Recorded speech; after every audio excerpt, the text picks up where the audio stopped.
One of the things that I have loved and been so impressed with in my short time here at Oconee Street has been the way that so many people in this church really understand that the core of the gospel is loving God and loving our neighbors as ourselves. And I have heard that, loving our neighbor, as given as a reason and a justification for so many decisions that we make and so many things we do here as a church. And that is such a blessing.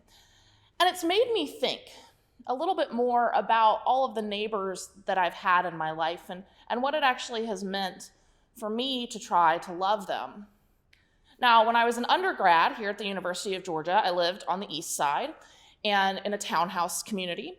And the people who I shared a wall with, my neighbors, my literal next door neighbors, on one side, they were great.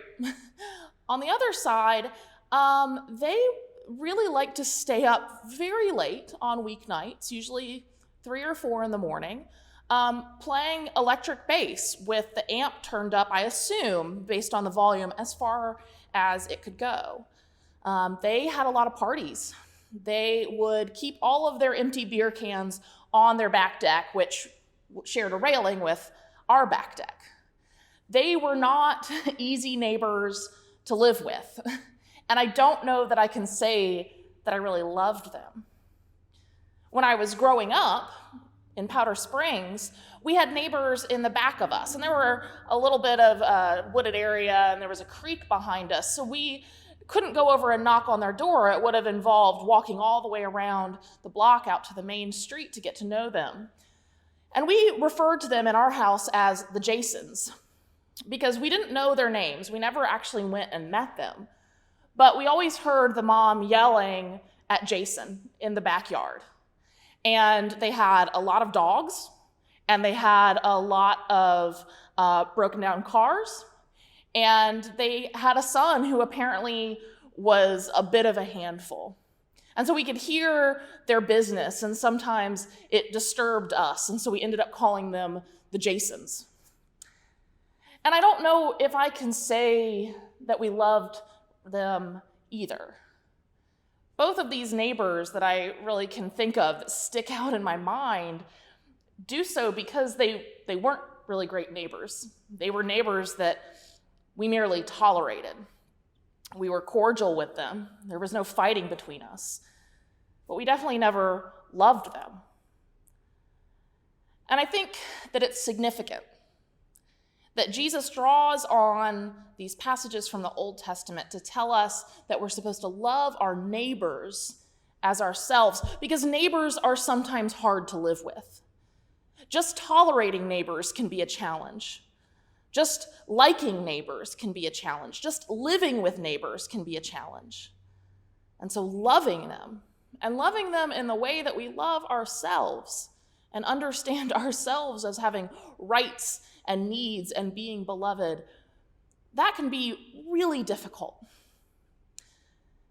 Now, why is Jesus telling us to love our neighbors? Where does the context of this passage fall? Is he giving a teaching to his disciples? What's happening? Because we've all heard this command to love our neighbors as ourselves, that all of the law and the prophets come down to these 2 commandments: love God with all of yourself and love your neighbor as yourself.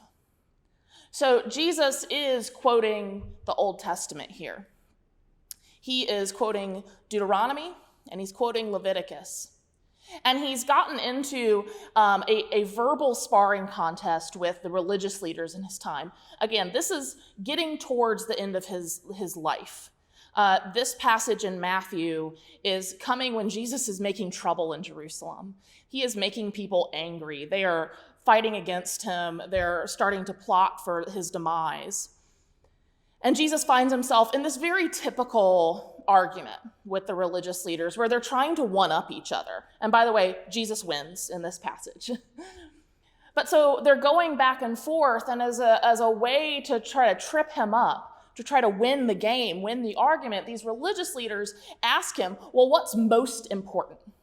Of all of the laws, of all of the parts of being a faithful person in our religion, what's most important? And Jesus draws on these 2 passages from different places that do not occur together, that occur in different passages, in different books of our Old Testament. And he says the two most important things are to love God with your whole self, with all parts of you, and to love your neighbor as yourself. Now, the thing that's different here about that Jesus is doing is that he's connecting these two passages that don't come together, and he's connecting the idea that if we really love God, then we have to also love our neighbor as ourselves. And if we are loving our neighbor as ourselves, then that then is an act of loving God. For us as faithful people, we can't separate these two things. And all of the rules, all of the law, all of the customs, all of the practices, they ultimately come down to this idea of love, not of fulfilling obligation, not of being cordial, not of middle-class American niceness, but of loving our neighbors. And so even though we have been hearing this command for probably our entire lives as Christians, and even though Christians have been reading this passage for as long as we have been trying to follow Jesus, what he's telling us to do, to not just love God, but to love our neighbor as ourselves as part of our acts of loving God, it is still difficult. It is still hard. And the reason that it is so difficult is that we often think of love and talk about love as an abstract. It's a hypothetical. It's this ideal that we have. But when Jesus tells us to do it, when he gives this message to the religious leaders 2,000 years ago, and when we read it today, this command to love God and to love our neighbors as ourselves, it's taking love out of the hypothetical, out of the abstract, and it's putting a face on it. It's putting loving others, putting a face on that, and it's giving a face to loving God.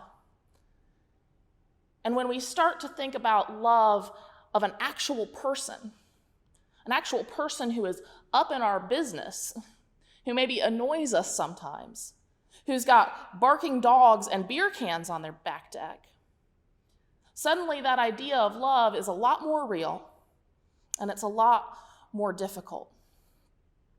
Now, the love that Jesus is asking us to give to other people, even to people who bother us, even to people who annoy us, even to people that we know that we disagree with because of the yard signs they've got in this political season. The thing that Jesus is asking us to do is not a passive love. It's not abstract. It's not nice. It's not mere toleration. The love that we see Jesus preaching and teaching and doing is not wimpy. It's not mealy-mouthed or permissive or passive. If you think about all the stories you've read of Jesus and the way he loves people that everybody else is trying to forget about, that kind of love often is disruptive. That kind of love often holds systems and even individuals to account for harmful behaviors. That kind of love challenges the way we understand the world, the way we understand our own place in the world, the way we understand who matters and who maybe matters less. The kind of love we learn from Jesus takes action. It's love that stands up for something. It's love that challenges apathy and challenges hate. Now, that sounds like a love that maybe can be combative. That sounds like a prophetic love to me. But that prophetic love for our neighbors that Jesus is asking us to do, commanding us to do, has another side, has a personal and an individual side to it. That love also forgives and seeks renewed and reconciled relationship. That love also, in addition to fighting systems, sees the inherent worth of an individual, no matter how much they bother us. That kind of love sees the woundedness and the need for healing that we have, that we are longing to have healed, and that our neighbor also is experiencing. The love that we learn from Jesus has imagination and has vision for even greater love. It's a love that doesn't judge people by their worst, but believes that they do have a best. Now, I don't know about you, but I do well with the prophetic standing up and fighting love a lot of times. I'm very well in touch that because I understand the vision God casts for us, a vision of justice and wholeness for all people, it's easy for me to stay in that idea of for all people. It's easy for me to do the challenging of systems part. What's harder for me is realizing that my actual neighbor, a person whose daily behaviors might get under my skin, is deserving of love, is deserving of empathy, is deserving of forgiveness, and also is God's beloved child. And so if you are like me in this sense, if you're good at loving the whole world, but maybe struggle with loving the guy down the street, then I want you this week to consider your actual neighbor, the people that live around you, in the most literal sense, who your neighbor is. And I want you to think about, how are you loving them well already? And how are you not? What are the things that they need? And I'm guessing to find out the things that they need, you're going to have to actually ask. You're going to have a conversation with them. What can you do for that neighbor to show them a love that forgives? To show them a love that hopes for the best? To show them a love that stands up for justice and righteousness too? What can you do for your actual neighbor that will demonstrate to them the love of Jesus, the love that is active and that is alive and that is eternal?